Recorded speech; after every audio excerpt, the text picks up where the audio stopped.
বর্তমানে আমি উপস্থিত আছি চাপাবাজ টিভি থেকে ছাপছি। এখন আমরা বাংলাদেশের সবচেয়ে ভাইরাল পারসন সুদর্শন পুরুষের ইন্টারভিউ নিতে যাচ্ছি। তো আমার মাইক্রোফোন বস বাজেট কম, তার জন্য এটাই পারফেক্ট। ঠিকই কইছস, টেহার নাই এটাই নি। ঠিক আছে বস।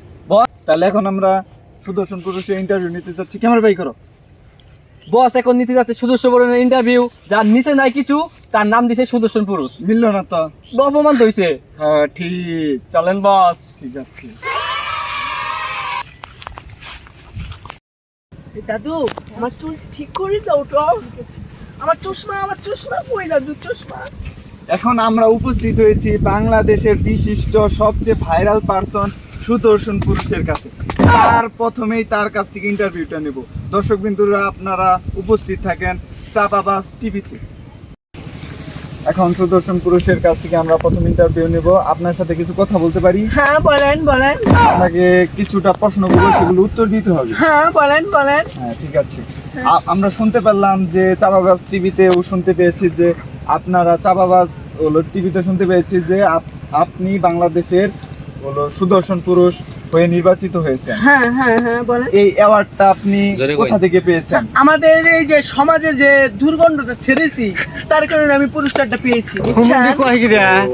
বুঝতে পেরেছি। হ্যাঁ এটার কারণে। আপনাকে আমি সেকেন্ড প্রশ্ন করব। আপনি এই অ্যাওয়ার্ডটা পেয়ে কেমন ফিল করছেন তখন? আমার ফিলটা হলো অনেক বড় একটা ফিল, মানে ধারণার বাইরে। আচ্ছা বুঝতে পারছি।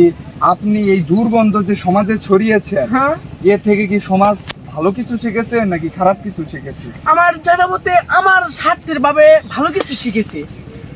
নেক্সট প্রশ্ন তাহলে। হ্যাঁ বলেন। হলো আপনি যে বাংলাদেশের সুদর্শন পুরুষ হয়ে নির্বাচিত হয়েছেন বা অ্যাওয়ার্ড পেয়েছেন, এর পেছনে অবদানটা কার? আমার দাদুর। দাদু? সেই দাদুকে কি আমরা দেখতে পারি? ইয়েস দেখতে পারেন, আমার দাদু তো আমার সাথেই আছে। ও এটাই আপনার দাদু? হ্যাঁ ইয়েস এটাই ঠিক আমাদের আছে, দাদু। তাহলে আপনার দাদুকে আমি কিছু প্রশ্ন করি। হ্যাঁ ইয়েস করতে পারেন, সমস্যা নাই।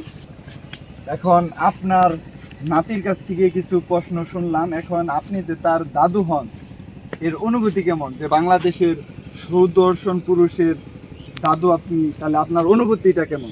আমার অনুভূতিটা আমি বলে শেষ করতে পারবো না। আমি তার জন্য গর্বিত। আপনার নাতি যে এই সমাজটাকে নষ্ট করে ফেলছে, এর দায় কে নেবে? আমার নাতি তো সমাজটাকে নষ্ট করছে না, সে সমাজটাকে আর আলোকিত করতেছে। বুঝতে পারছি যে আলোকিত করতেছে। এই দেখতে পাচ্ছেন আমার নাতি কি রকম ফ্যান ফলোয়ার। দেখতে পাচ্ছি।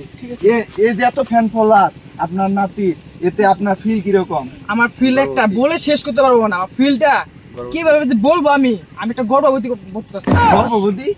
না গর্ববোধ আর কি। না এত কথা বললো না তুমি। আর তাদের ইন্টারভিউ এই মুহূর্তে আমি শেষ করতে যাচ্ছি। তাদের ইন্টারভিউ অনেক নিয়েছি, আজকের মতো ইন্টারভিউটা এখানেই শেষ করতে যাচ্ছি। বস তারা যে এ বাবা করে, আমরা শুনেছি ইয়েরা তো এ বাবা করে। জিজ্ঞাসা করেছি তারা আছে নাকি? আছে তোমাদের? এই না ওরে কি বলে, ওদেরকে কি দেখিয়ে দিব আমি? দেখবে। এর মতো ইন্টারভিউটা শেষ করতে যাচ্ছি চাপাবাজ টিভি থেকে। আমি রিপোর্টার চাপরি।